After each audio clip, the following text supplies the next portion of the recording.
Hi guys, Kim here and welcome back to my channel. And for today's video, I'm going to do a review for the Arcadia Beauty Daily Lip Tint. So, FYI before we start. And as you can see guys, nandito ako sa work. Hinihintay ko na lang yung oras ko because tapos na yung aking trabaho.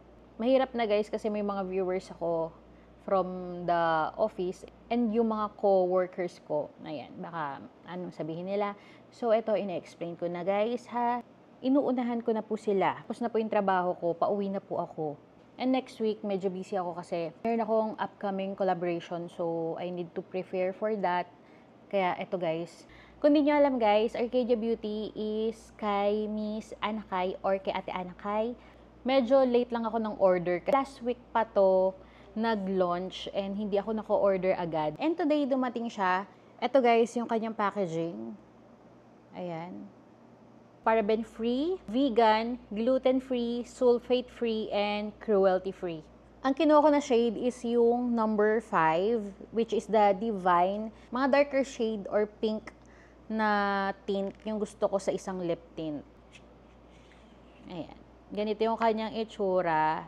The Daily Lip Tint. So, nandito rin guys yung expiration date niya and manufacturing date. Sobrang minimalist lang nung packaging ng product. And acrylic type, tapos nakikita mo yung mismong lip tint. Hindi ko na patatagalin tong video na to guys and iswatch na natin siya.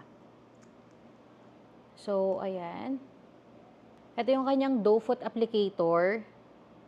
And meron siyang stopper dito para hindi siya mag-leak. This is the doe foot applicator. Ayan. So, ito guys, yung shade niya. Ayan. Pag blend mo, ganyan yung magiging shade niya. Ayan. Parang feeling ko pwede mo rin siyang gawin na blush, pero dapat mabilis ka kasi nagsiset siya agad-agad. Ayun no, nagset na siya kaagad.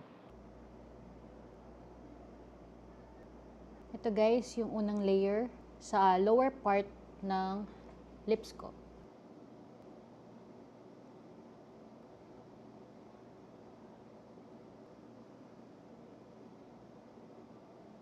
So guys, para akong naka-lipstick. Ibe-blend ko lang siya guys, using my fingers. Ayan siya. Tagmanti ako. Ganyan siya, ganyan yung color niya. Very smooth niya sa lips. Lip tint lang to pero parang mukha akong naka-lipstick na.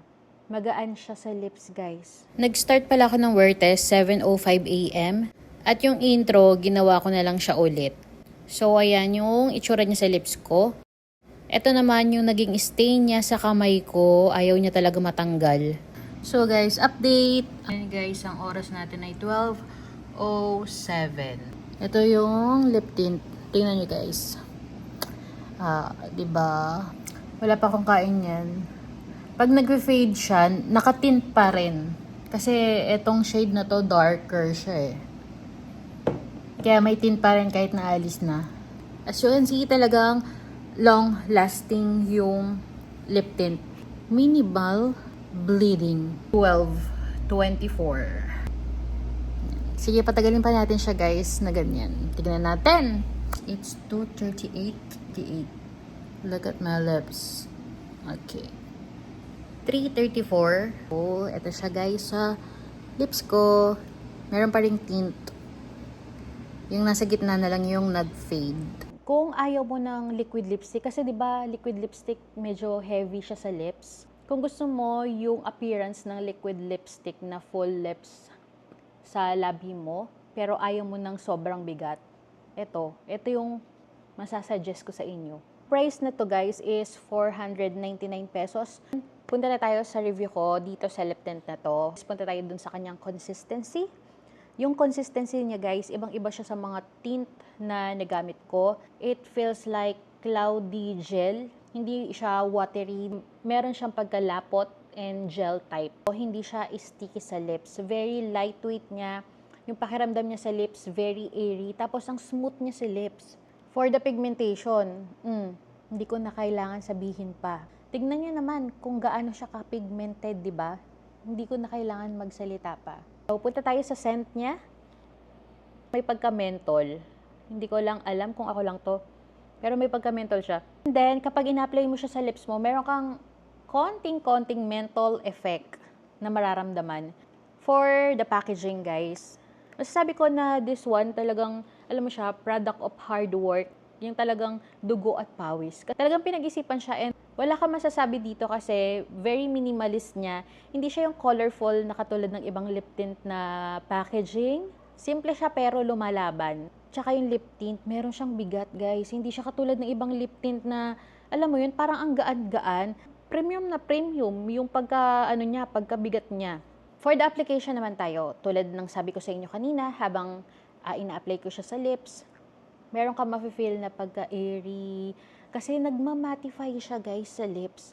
Alam mo yung hindi mo pa siya ginaganon, nagmamat na siya. Yung parang pumapantay and ina-absorb na siya ng lips mo. Ganun yung feel niya. Tapos kapag nag-settle down na siya sa lips mo, parang wala kang suot. Very smooth and no tagging. Yes, guys, moisturizing siya sa lips. Why? Meron akong super dry lips. Yung dito ko sa upper part, nagbabakbak talaga yan. And yung dito sa gilid.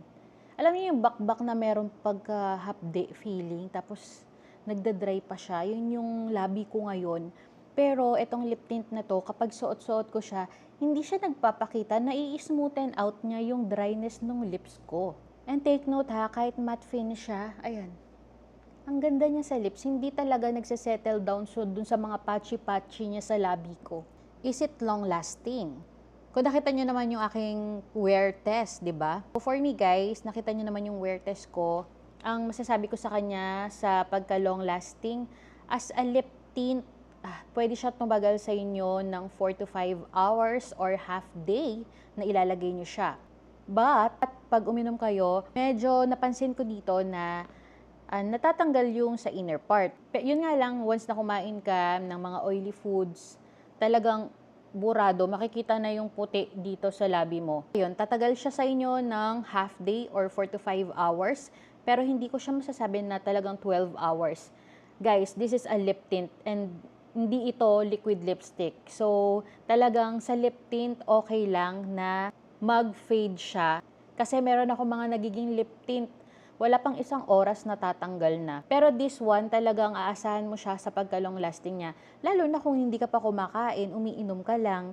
Hindi siya budgetarian, guys, for student. Parang hindi siya ganun kamura and hindi rin siya ganun kamahal. Pero sa price niya, nagagawa niya yung function niya as lip tint and also as a lipstick na rin. And disclaimer guys, hindi po ako sponsored ng Arcadia Beauty. Binili ko po siya ng sarili kong pera.